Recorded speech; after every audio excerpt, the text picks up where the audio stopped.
Hello everyone, and welcome to what is going to be our fourth episode in our Let's Play of Nobunaga's Ambition, but technically it's going to be our first episode where we're going to actually be playing a game, so I'm fairly excited for this moment, if nothing else, just to get the inevitable first failure out of the way. So, being that I am playing this blind, I'm kind of tempered my expectations as to what I'm going to be able to do, but we'll see. Okay, so let us start a new game. Now, we've already done the tutorial. It was 3 episodes long. I'm not really sure how in-depth it was. I want to say because it was 3 episodes long, it was fairly in-depth, but knowing how these kinds of games are, I'm afraid that's probably not the case. So, we're just going to start with this first scenario, the birth of Nobunaga. And that's because, as I had mentioned at the end of my 3rd tutorial video, that most of the time with the Koei games, the earlier scenarios are generally easier. So, and let's just take a look here. See, you can see there are lots of different daimyo in this scenario, lots of different, signified by the lots of different. I do see some flags down there that are multiple, or there's more than one of that. That daimyo, I guess, controls more than one fort or whatever they're called. But as we go along here, well, actually, wow, there's a lot of scenarios. Okay, yeah. So as we go along here, you can see some of the daimyo start to grow in power. So, which actually, and it looked like that, like right there, the guy in the middle there blossomed out pretty hardcore. But then it kind of like dies back down. I don't know. Anyways, so we're just gonna start with this one set in 1534 June, birth of Nobunaga. It says, among the daimyo of the Sengoku era were many who held the rank of Shugo, regional leaders of the Muromachi Bakufu. Ooh, that's an interesting one. Serving under the Owari Shugo was his deputy, and serving under the deputy was Nobuhide Oda. That this man's child would one day climb to greater heights than either Shugo or daimyo was yet unbeknownst to all. So, I guess in this scenario, Nobunaga, hence the name Birth of Nobunaga, is not around just yet. So we're going to click that, and then we get to pick our clan. So, looks like we can just kind of browse through here. We also could just do a list here, and we could sort it, which is kind of neat. So this, man, these names, would this be... I don't think it would be Ouchi. Uichi? Uichi? Yoshitaka Uichi? Hosokawa. So these would be the highest population, so I'm assuming they'd probably be the biggest. Also the most officers. Ooh, these, so the Mori clan looks like they're subservient to this clan. That would definitely help them. Ooh, there's a few of them. So are these guys. Those guys are there's quite a few. Interesting. So yeah, and then we can see, oh, that guy, look at him. Look at that smug bastard. He's like, yeah, I got all the power. It's cool. Anyways, so, but yeah, as you can see, they have like 4 different castles here. I really have no clue, absolutely no clue who to play here. So what I'm gonna do, I'm just gonna roam through here and look at pictures and see. I'm gonna find somebody that I like the looks of. I want somebody that looks like they could. What's up with that guy's eyebrows? I want to find somebody that looks like they can handle themselves. Okay, that guy looks like Charles Bronson.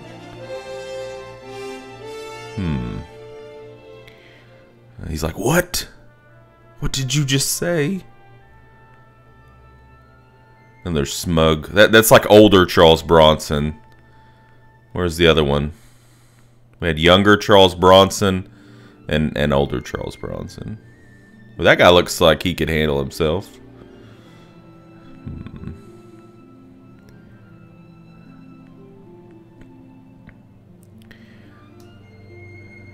Oh, really?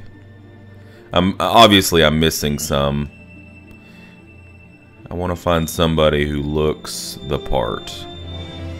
Okay, that guy had a massive helmet. Oh, look at this guy. He's got the wind flowing in his hair. One castle, the Nagao clan. One castle, 3 fortresses, 15 officers, 1 maiden. Ooh. Interesting. Oh, that guy's got a killer scar. +1 for that. This guy looks like he's bald.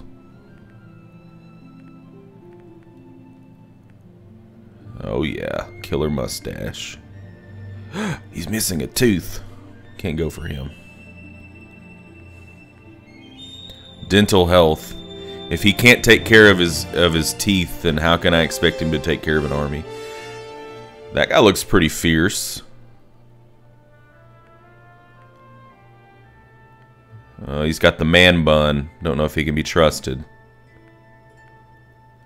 Oh yeah, big helmet, facial hair. This is a guy who knows what's important in life. Okay, so that's Nobunaga's father. He looks pretty cool. We might just go with him, I guess. Oh, he looks like a jovial fellow.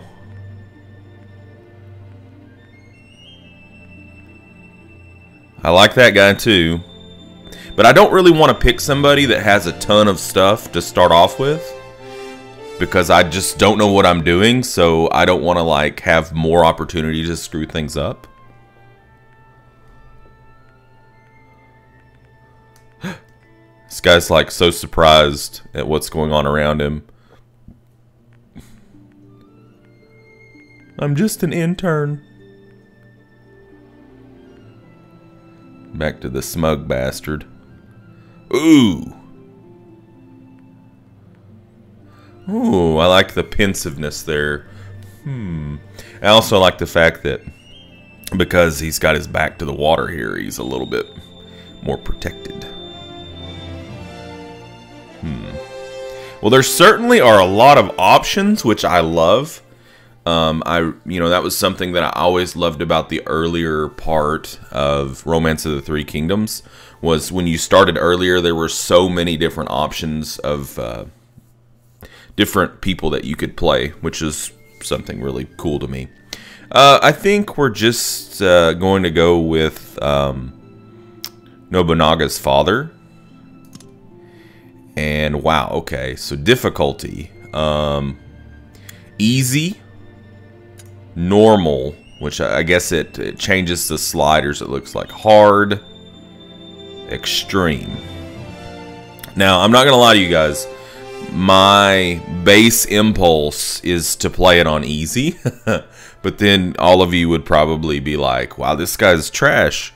So I'm going to play it on normal. I don't know about hard and extreme, having never played the game before. So I think I'm going to keep it, just keep it between the ditches and play on normal. Let's see, easy.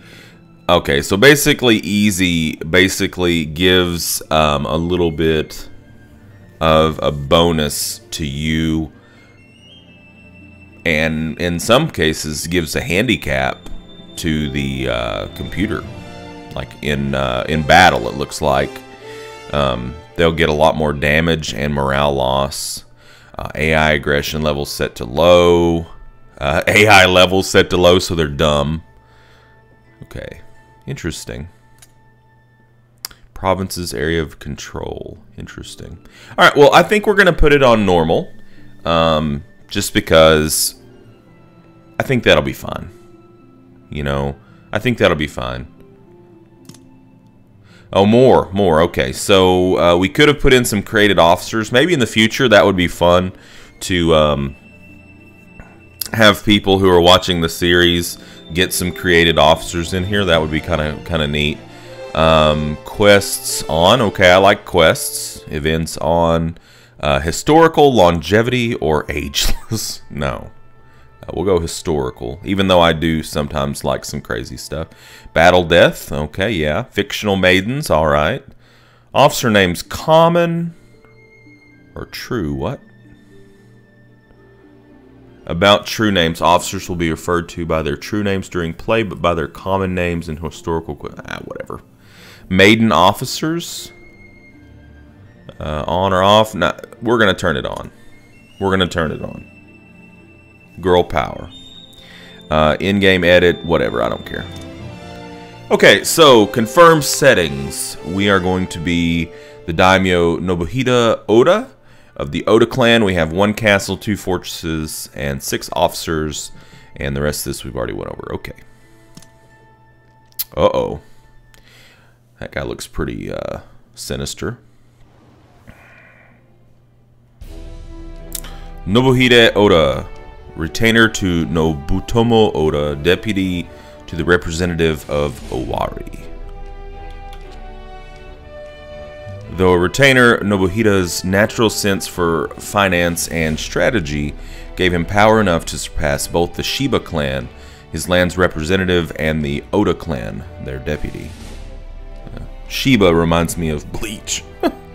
Kaiyan Shiba.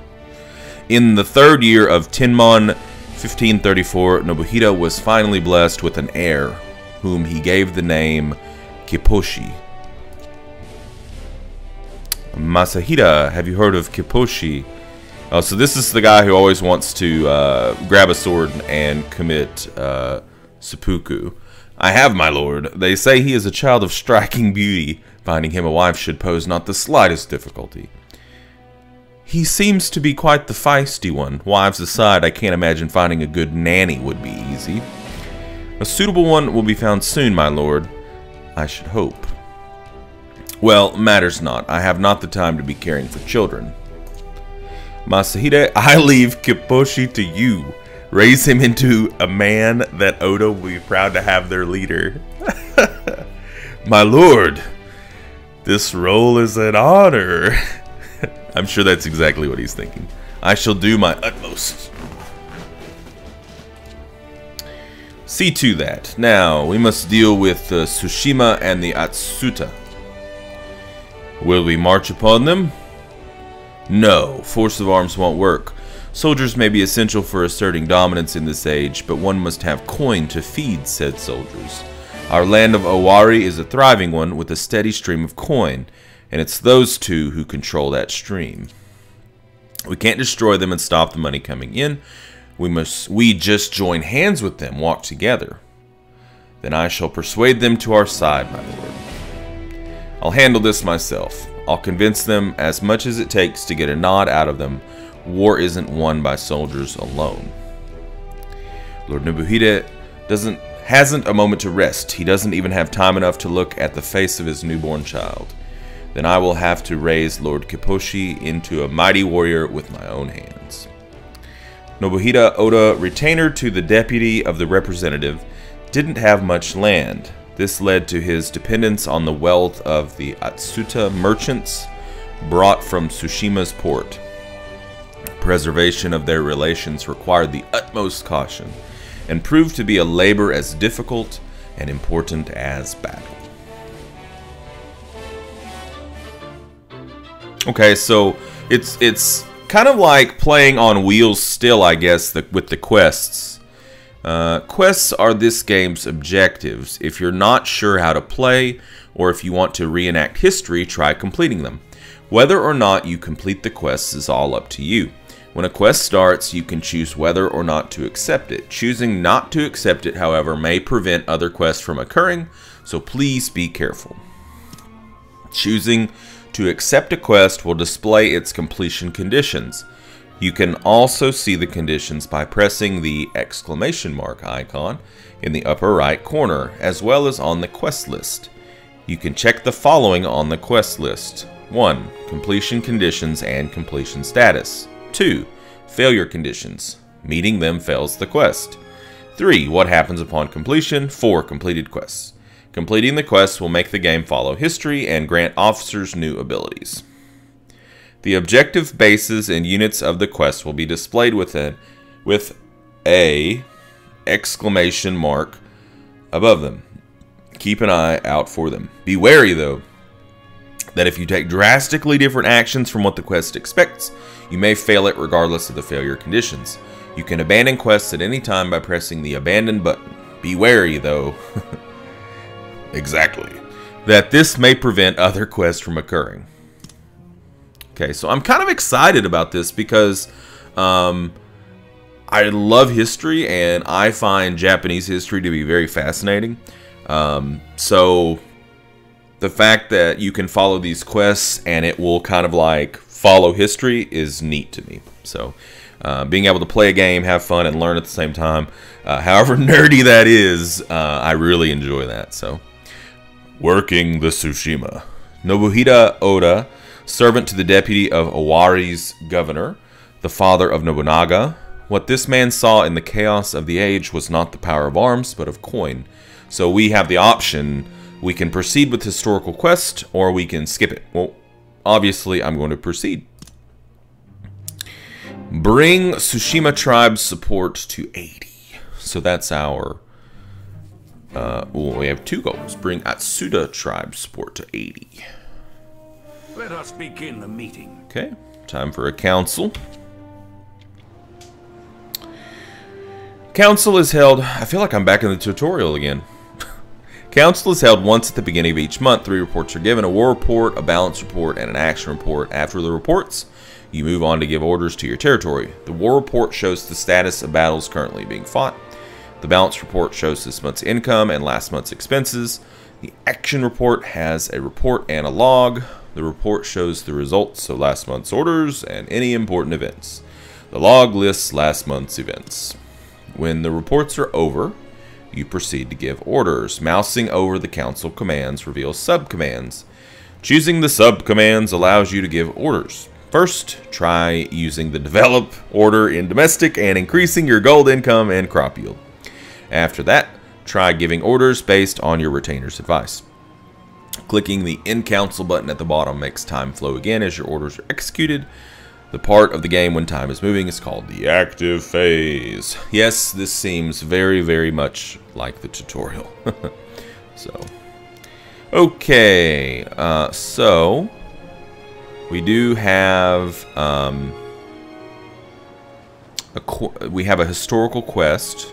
The pseudo tutorial we just had suggested that we basically do the exact same thing that we did within the other tutorial, which was to develop our city a little bit. So no reason not to kind of try to follow that. Okay, so we can get, what are these? Maybe these are like what our advisors are saying for us to do. Maybe. It's just that one guy. He just talks a lot. He's like, I think you should do this. I think you should do this. He's like the overbearing grandfather. Okay, so let's do the develop the town. The develop command is essential for increasing your gold income, harvest, and number of troops. When developing, you order each base to develop either crops, crafts, or conscripts. You can set what you want to develop by selecting a desired base. When you're not sure what to develop, try clicking the suggestions button. Why did I play the tutorial again? Can anybody answer that question for me? Now let's talk about the window. The 3 rice bales icon represents an agriculture order. Developing this will increase your crop yield, boosting the amount of supplies you get every September. So that's important. The old Japanese coin icon, aha, which I've learned is a koku, represents a commerce order. Developing this will increase your monthly gold income. The head in a house icon represents a military order. Developing this increases a base's max troops. Since you cannot have more conscripts than your crops will support, you might see a limit on your conscripts displayed as a red bar.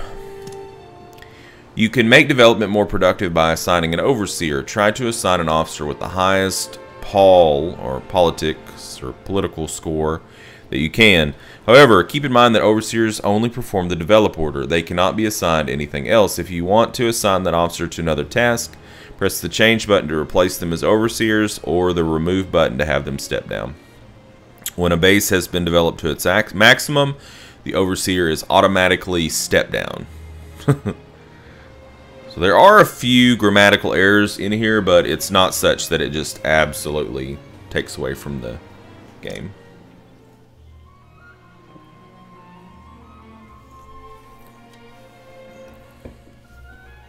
Okay, so it looks like we actually have three different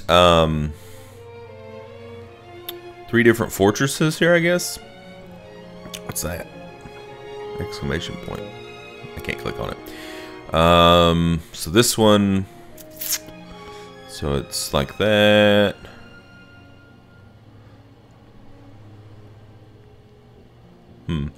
I think it's I don't know. Even though this one here, what kind of draws my eye to this one is the fact that the food and the koku are so much lower than the conscripts. It's not as balanced, whereas this one and this one are pretty balanced. It makes me kind of want to boost the food up on this, but I think there's some wisdom to be said in like developing our main castle first. So let's develop the crops. Yes, let's develop the crops. So who do we want to have here as overseer? We could put Nobunaga in charge. Right, but he has really good scores across the board, so it might be good to leave him open for something else. Whereas this guy, he does have good int, but he doesn't have very good anything else, so he's more like specialized into this kind of stuff, so it might be better to leave him there. What? What did I just do? Confirm trait. What's this? Schemer. Time to change form down slightly. Statesman. Occasionally labor needed for infrastructure. Occasionally labor needed for infrastructure tasks decrease. Okay. So like these traits can have some extra benefits when they're assigned to certain things. Interesting. This one, time to change form. Okay, so time to change form down slightly. So that has something to do with changing form, apparently. Okay. Alright, so that's fine. This guy right here, yeah. We'll confirm that. Okay. Let's see. Let's back out of that. Alright, so now we're down to 8 labor. So, well, we developed. We could buy supplies from the merchant. We could add a facility. Seems like maybe we should appease a tribe. That kind of seems like that's what we need to be kind of working at for our historical quest, right? Survey, that sounds cool. Let's look at this appease.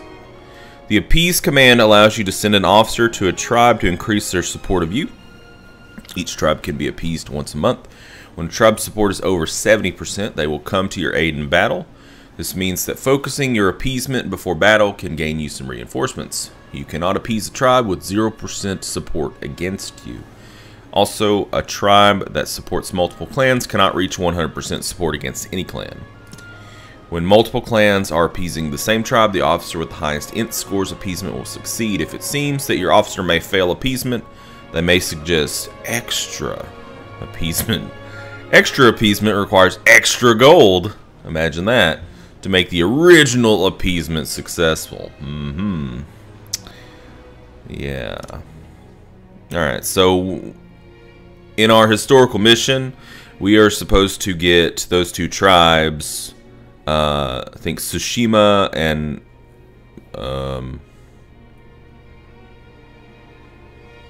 Atsuta, to 80%. So there's Tsushima. They're at 13. And then Atsuta is at 41. Looks like we've got another tribe here that's trying to hedge in on us, the Honganji. Oh, they're trying to do it here too. Those assholes.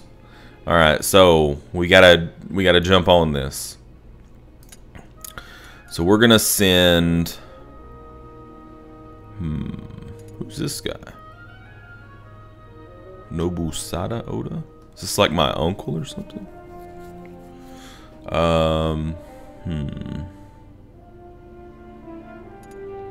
He definitely said in the introductory that he was gonna handle it himself, so he's gonna handle it.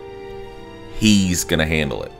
All right, so this is gonna boost us up to 81 just sending him.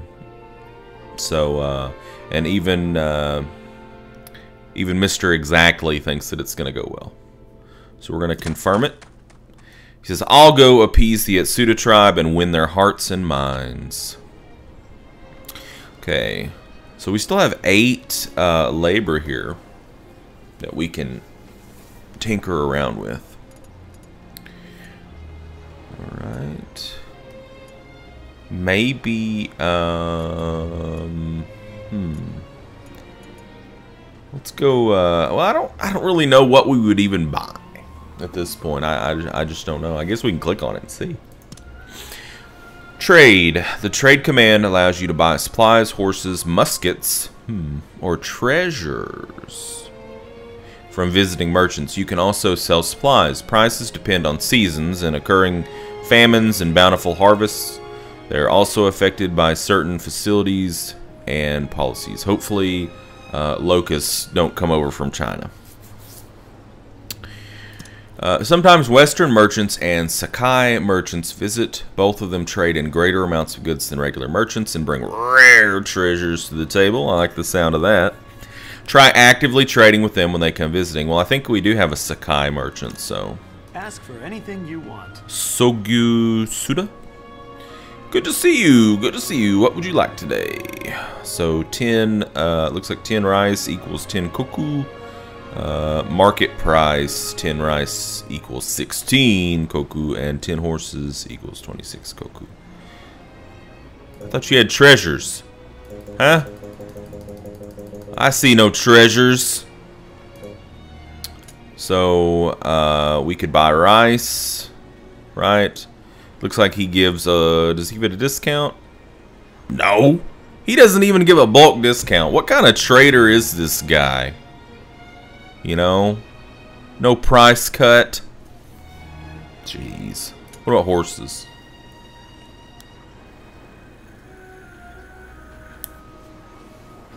I'll tell you how much I would like. I would like none of this. You can get out of my court. Anyways, that was informative. Okay, we could add to a facility. With the add command, you can build various facilities with all sorts of effects. If you have leftover labor after developing your bases, or your civil points are near their maximum, try adding some facilities. Only one facility can be built in each district. When you develop a district, the residents will build a basic building there. Through developing the district further, you can rebuild it into something even better. Bases that have buildings that can be changed into better ones will have their crest and district flash yellow. Different facilities can be added to agricultural, commercial, and military districts. There are also facilities that can only be added to districts with resources, and we learned about that in the tutorial, such as water sources or horses. Try building facilities to give bases a bit more individuality. So let's zoom in, I guess, on Nagoya. So looks like this is similar. Is it an inn? No. So we could build, I guess, any of these. We could build a you know, canals, village, farmer's fair, temple, or hunting ground. Well, I don't think we're gonna build anything right now. I'm kind of like in just sort of like see what everything is mode, which I know might be a little bit frustrating for you guys that are watching, but for me, I'm really deliberate when I first start playing a game and I'm not sure what I'm doing. Even though I did do the tutorial, I still feel like there's a lot more to this game that the tutorial did not cover. So I'm just being very deliberate at this point. It's probably going to make for a little bit longer video than I would like, but oh well. Let's see. Policies, trade, we already did that. Upgrade, fortify, improve the roads, change a district, transfer, summon, okay.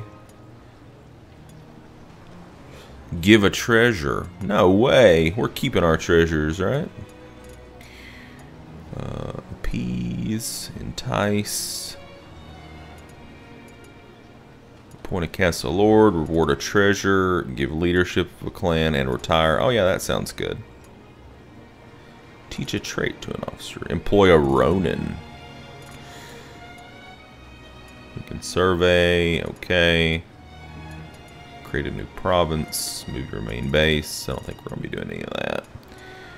Alright, so what kind of makes sense to me, maybe we can also develop these, because I think what we saw in the tutorial was that like you can only develop one of the things in one of the castles, so maybe we can develop the other castles at the same time, which this one looks like they need some crop development.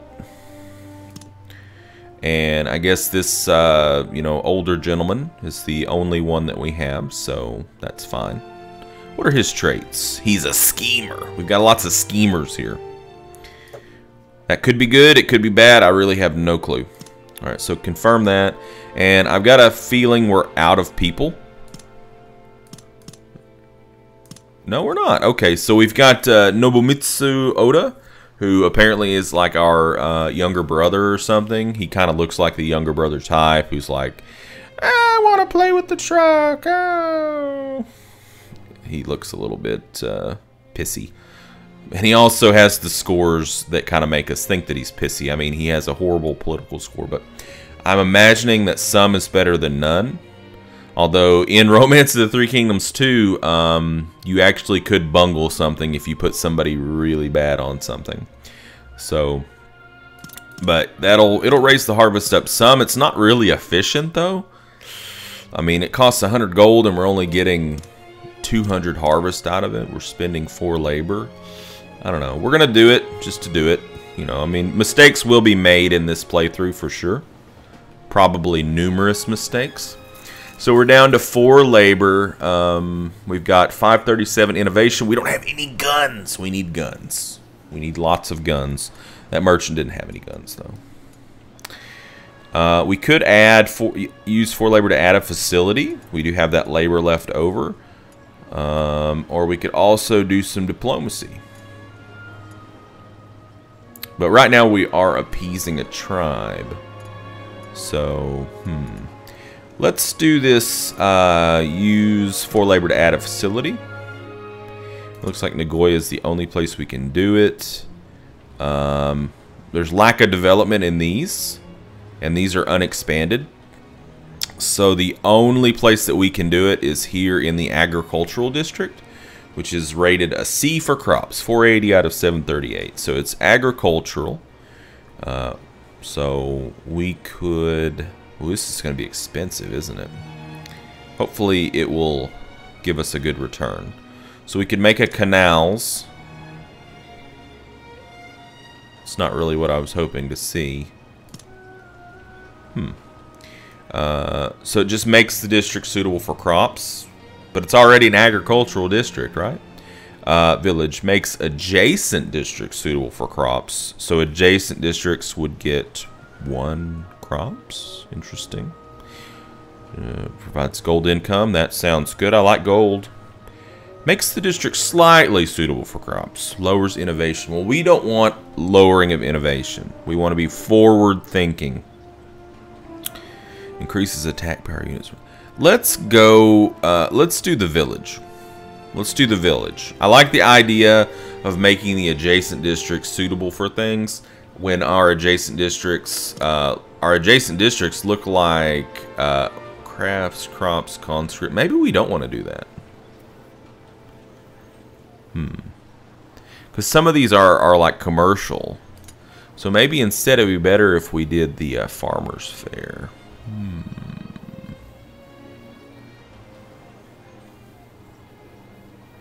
I like gold. But crops are important. Maybe we should just do the canal. Just do the canal. Let's do the canal. Let's do it. Alright, so. So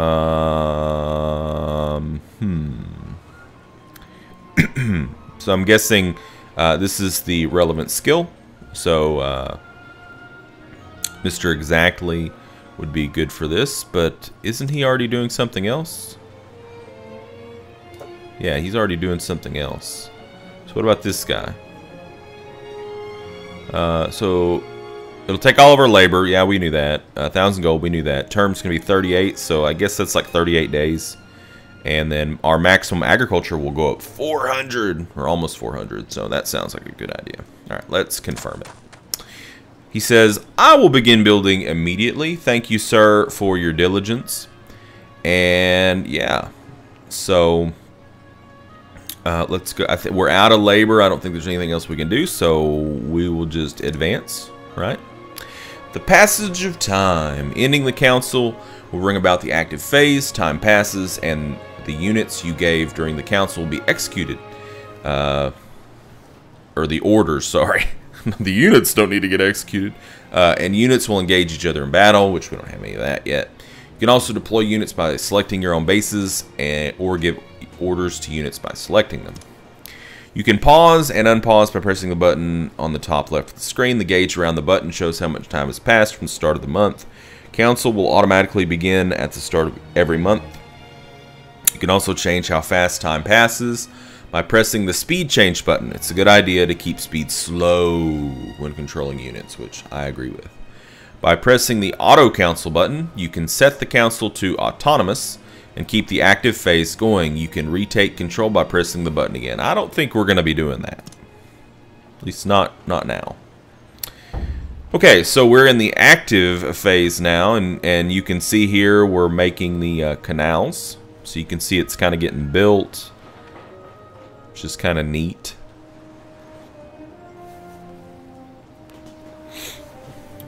And somewhere, I guess, Nobunaga is heading towards that tribe to wow them with his ability and skill, and hopefully that'll help us out.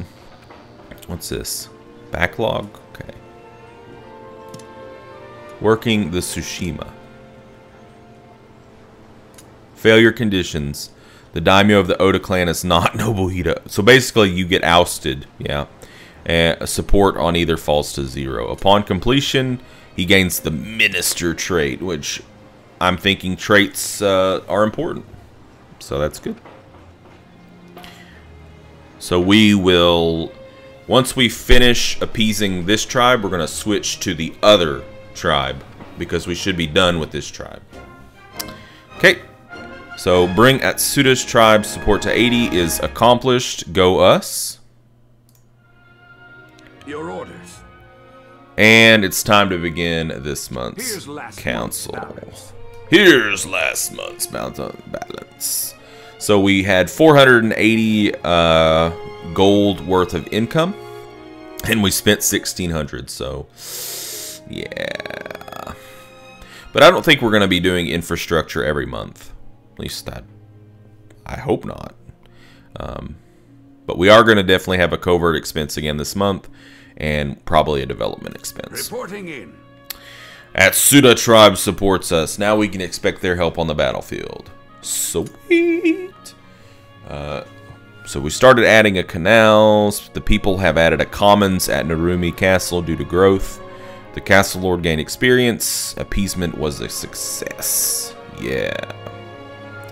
Labor. Labor is required for the develop order under domestic and all orders under infrastructure. The cost of labor differs among orders, and large projects such as the construct order require a large amount of labor.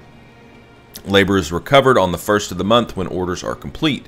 For orders that take more than 1 month, labor is also used for more than 1 month. Interesting. The higher the executing officer's political score is, the lower the project's required months are, saving you labor. Labor is determined by the total population of your territory's bases, and actually somebody had replied in one of my videos that this was the case. Thank you very much for letting me know about that. Though you may not have enough labor to execute some orders in the beginning of the game, you'll be able to once your population increases. With that in mind, try developing your bases and conquering other clans' territories to increase your population and labor force. Okay. Alright, so I think this is probably a pretty good place for us to put our first stop. We finished our first council. So June is in the books. I think it was pretty successful. We were able to appease the tribe, and now we're going to switch over to the other tribe in the next video. We're going to continue to develop things. I don't think we're going to do any war just yet. I'm a little bit gun shy about the war. So anyways, thank you for joining me, and until next time, game on.